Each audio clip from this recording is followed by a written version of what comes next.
하나님은 지금도 살아서 역사하고 계십니다. 할렐루야. 어디서 역사하고 계실까요? 지금은 우리 안에서 역사를 하고 계십니다. 우리 안이라는 것은 우리의 마음 안뿐만 아니라 우리가 모여있는 이 공동체 안에서 하나님은 지금도 성령으로 역사를 하고 계십니다. 이 역사를 이루기 위해서 하나님께서는 구속 역사라는 걸 준비를 하셨고요. 그래서 십자가 사건과 부활 그리고 승천이라는 이 시간들을 통해서 하나님은 오늘 바로 성령께서 오실 수 있도록 이 모든 길을 준비를 해 놓으셨습니다. 우리는 그런 은혜의 시대에 살아가고 있습니다. 우리 안에는 누가 계십니까? 성령 하나님이 살아 계시죠. 오늘 예수님도 나사렛에서 처음에 사역을 시작하실 때 이런 말씀을 하셨습니다. 주의 성령이 내게 임하셨으니. 이거는 이사야에 있는 말씀을 오늘 예수님께서 공적으로 그대로 인용을 하셔서 바로 그분이 자라났던 그 나사렛 회당에서 공적으로 취임 메시지를 전한 말씀이 오늘 이 본문 내용입니다. 주의 성령이 내게 임하셨으니 가난한 자에게 복음을 전하고 눌린 자를 새롭게 하고 갇힌 자를 풀어주는 이 놀라운 역사를 하면서 결국 희년의 해, 은혜의 해를 내가 전하겠다. 이게 오늘 예수님께서 말씀하신 사역의 핵심이고 요지이기도 합니다. 그 사역은 우리가 영적으로 막 대단하게 거기다가 막 의미를 부여할 것이 아닙니다. 정말 쉽게 생각하면 됩니다. 그 시대 정말 가난하고 물질적으로 가난하고 또 경제적으로도 어렵고 또 빚 때문에 고통을 당하고 눌려 있고 이런 사람들을 구약의 법을 그대로 가지고 와서 그 정신을 실현해서 그들도 함께 잘 살 수 있도록 만들어가는 것이 예수 그리스도의 그 비전이었고 그렇게 이루어 가신다라고 분명히 말씀하셨습니다. 우리의 삶을 보면 어떻습니까? 우리는 이것을 알고 있음에도 불구하고 우리 뜻대로 하기가 어렵습니다. 그래서 하나님께서는 이 구약의 역사 가운데 이 모든 것들을 준비를 하셨습니다. 예레미야 31장 31절 말씀에 보면은요, 예수님께서 준비하신 것이 있었어요. 그게 뭐냐면 바로 새 언약이었습니다. 이 말씀을 딱 요약을 하면 이런 부분이에요. 내가 이스라엘 집과 유다 집에 새 언약을 맺으리라. 그러면 여러분들 원래 언약은 어떤 거였습니까? 우리가 알고 있는 십계명입니다. 아주 간단해요. 하나님의 말씀대로 이렇게 살아라. 그리고 다른 율법들을 통해서 이렇게 너희가 이스라엘로 잘 살아내라. 이게 하나님과 이스라엘 백성이 맺은 언약이었습니다. 근데 이스라엘 백성이 잘 지켰습니까? 못 지켰습니까? 못 지켰어요. 그래서 하나님께서는 이제는 내가 너희들의 연약함을 내가 안다. 그래서 내가 이제 이 놀라운 계획을 이제 세우겠다. 새로운 언약을 맺겠다라고 해서 그 다음에 뭐라고 말합니까? 어디에 기록한다라고 했습니까? 그들의 마음에 기록한다라고 말씀하셨습니다. 마음이 어디입니까? 우리의 마음 아니죠. 원래는 율법은 돌판에 기록이 됐는데 이제는 마음 안에 기록을 해서 나는 그들의 하나님이 되고 그들은 내 백성이 될 것이라. 레위기에 있는 말씀이죠. 십계명을 주시면서 나는 너희의 하나님이 되고 너희는 나의 백성이다. 분명히 관계를 지정해 주셨는데 그 언약을 이제는 어떻게 하시는 겁니까? 마음에 새겨서 새로운 언약을 맺으시겠다라고 말씀하고 있는 겁니다. 그럼 이 새로운 언약을 맺을 때 우리 마음 가운데서 어떤 일들이 일어나는가? 에스겔 36장 26절에서 27절 말씀에 보시면은요, 뭘 둔다라고 그랬어요? 새 영을 너희 속에 두고 새 마음을 너희에게 주며 굳은 마음을 제거하고 부드러운 마음을 줄 것이며 라고 말씀하고 있죠. 우리가 육신적으로 하나님과의 언약을 내 힘으로 지키려고 하는 나의 굳은 마음, 이것을 어떻게 하느냐? 제거하고 부드러운 마음을 주신다라는 거죠. 새 영을 너희 속에 두고 새 마음을 우리에게 주신다라고 이미 구약에서 약속해 주셨습니다. 그러면서 이사야 59장 21절 말씀에 보면은요, 에스겔 다음에 11장 19절에 보시면은 뭐라고 있습니까? 한 마음을 주고 새 영을 주어 내 규례를 따르며 내 법도를 지키게 하리라. 새 영을 우리에게 주어서 지키게 해주신다라고 했습니다. 또 이사야 59장 21절 말씀에 보면 뭐라고 했습니까? 내게서 떠나지 아니할 나의 영과 내 입에 둔 나의 말이 내 입과 내 자손의 입에서 떠나지 아니하리라. 지금 내게서 떠나지 아니할 나의 영과 하나님의 영으로 우리에게 주시는 이제 그 하나님의 영으로 말미암아 우리 자손들까지 우리 입과 우리 자손의 입에서 이제는 하나님을 떠나지 않고 살 수 있게 하나님이 아예 꽉 붙들어 매시겠다라고 약속을 해 주시는 겁니다. 이 말씀이 언제 이루어졌느냐? 우리가 지난주에도 성찬을 했지만 누가복음 22장 20절 말씀에 보면은 예수님께서 잔을 들어서 이렇게 말씀하시죠. 이 잔은 내 피로 세우는 새 언약이니 곧 너희를 위하여 붓는 것이라. 할렐루야. 내 피로 세우는 새 언약. 이 포도주를 마신다는 거, 예수님이 이제 그 피를 흘리셔서 이제는 이걸 통해서 새 언약을 맺으시겠다. 우리를 위하여 붓는 거다. 피로 세우는 새 언약이 뭡니까? 예수 그리스도께서 우리의 모든 죄뿐만 아니라 우리가 하나님 말씀대로 살지 못했던, 그리고 그 언약을 깼던 죄입니다. 하나님과의 약속을 깼던 죄를, 대가를 우리가 치러야 되는데 우리가 치르지 않고 하나님이 대신해서 내가 치러주겠다. 내가 너희를 위해서 지금 대신해서 죽을 것이다. 원래 너희가 죽어야 되는데 내가 죽는다. 그래서 이 새 언약을 내가 다시 이룰 것이다.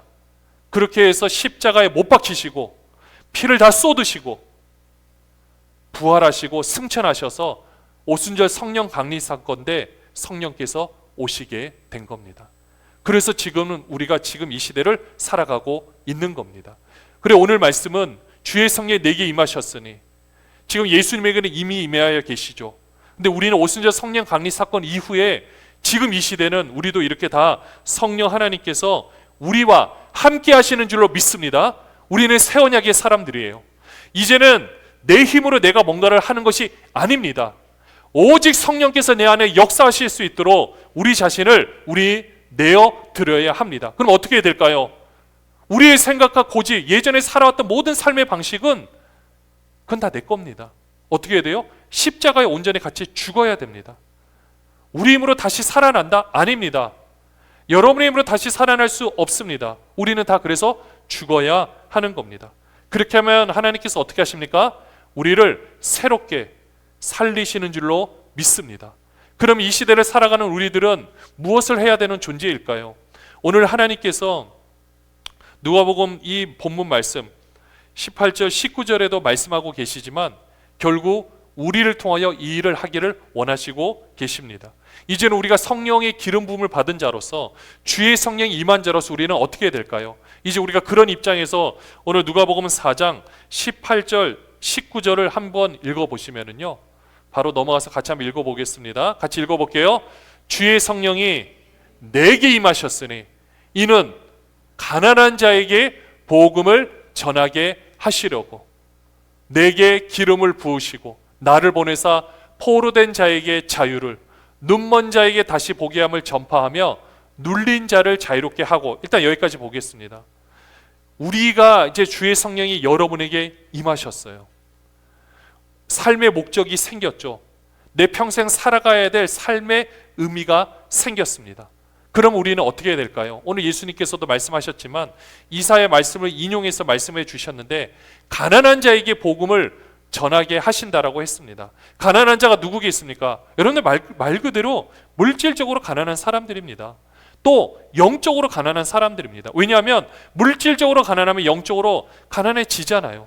내가 뭔가 못 이루는 것 같고, 내가 뭔가를 해도 안 되는 것 같고, 내 인생은 왜 그러는가? 가장 낮아져 있는 마음의 상태가 이 가난한 자의 모습입니다. 그러면 그들에게 무엇을 전하는 걸까요? 복음을 전하는 겁니다. 여러분들, 근데 이 복음을 전한다는 게 지금 이렇게 살아가지만 나중에 천국이 예비되어 있어요, 이 복음만을 말하는 것이 아닙니다. 바로 그 시대의 삶을 우리가 그대로 끌어와서 예수님께서 그들을 통하여 말씀하신 것은 그 하나님께서 주신 모든 물질들을 가지고 이렇게 새롭게 경제 공동체로서 그들이 함께 더불어 살아갈 수 있는 그 나라를 만드는 것이 바로 하나님의 나라였습니다. 우리가 지금 생각할 때 뭐 하나님의 나라 그러면은 뜬구름 같은 이야기로 생각하는데 아닙니다. 우리가 교회로 예를 한번 들어본다면 우리 교회 공동체 안에 우리가 복음을 전하는 것이 무엇이냐면요, 우리 서로의 낮아져 있는 마음을 서로서로 우리가 채워주는 겁니다. 정서적으로 함께해 주는 겁니다. 우리가 그 사람들의 필요를 채워주는 겁니다. 때로는 그 사람들의 물질의 필요가 있더라면 교회에서 있는 헌금을 가지고 함께 그들의 필요를 채워주면서 함께 성장해 나가는 겁니다. 어려운 일이 생기면 함께 도와주는 겁니다. 마음으로 함께하는 겁니다. 대단한 일인 것 같죠? 여러분들, 이것이 초대교회에 일어났던 모습이었습니다. 그 당시에 대부분이 굶는 사람들이 많았습니다. 함께 밥을 먹기 어려웠습니다. 그럼 어떻게 합니까? 가지고 있는 것들을 그대로 와서, 빵 2조각이 있으면 2조각을 가지고 와서 함께 공동 식사를 했습니다. 지금의 말하는 성찬입니다. 지금처럼 우리가 떡 한 조각 먹는 그런 개념이 아닙니다.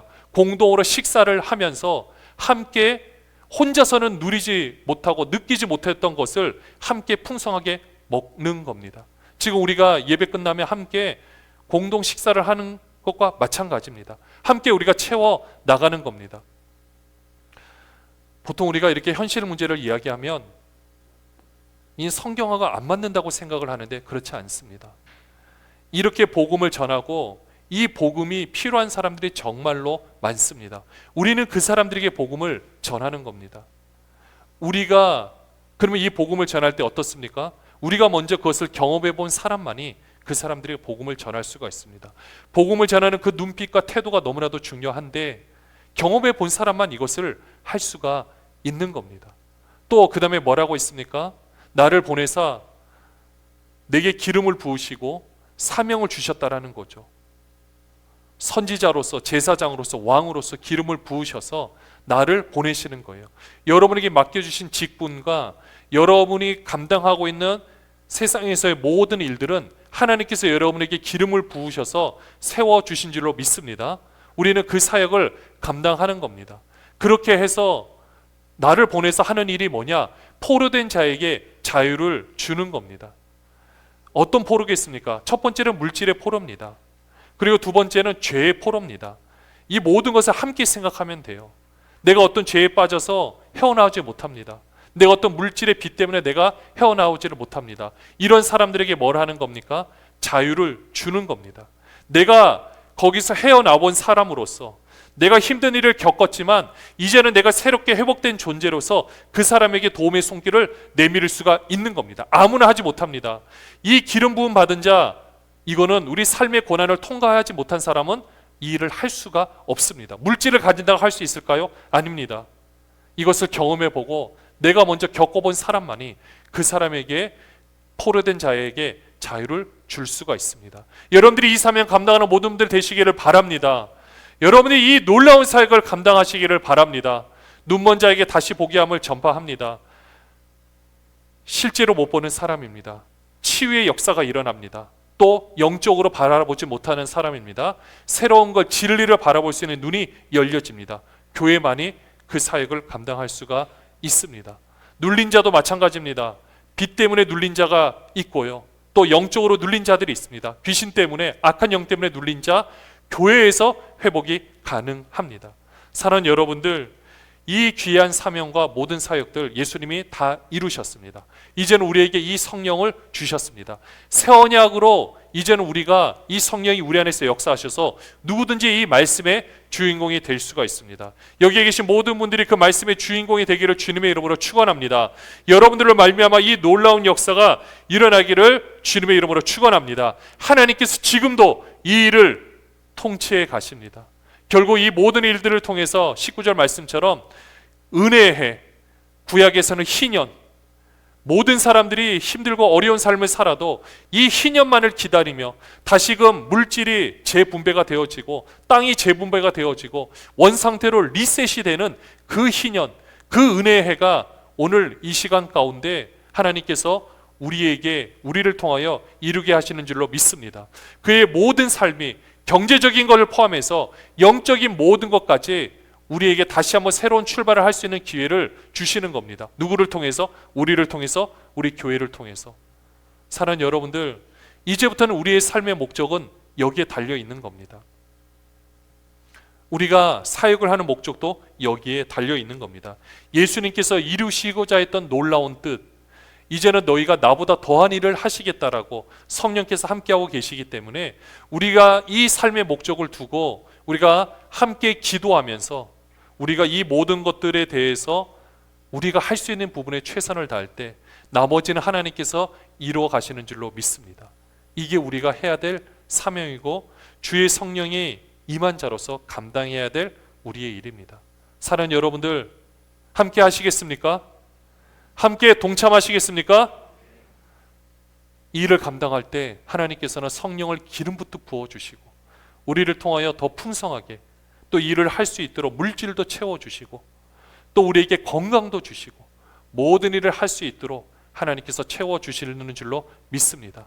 우리가 이 하나님을 믿고 의지하고 이 남은 생에 이 귀하고 놀라운 사명을 감당하는 모든 분들 되시기를 주님의 이름으로 축원합니다.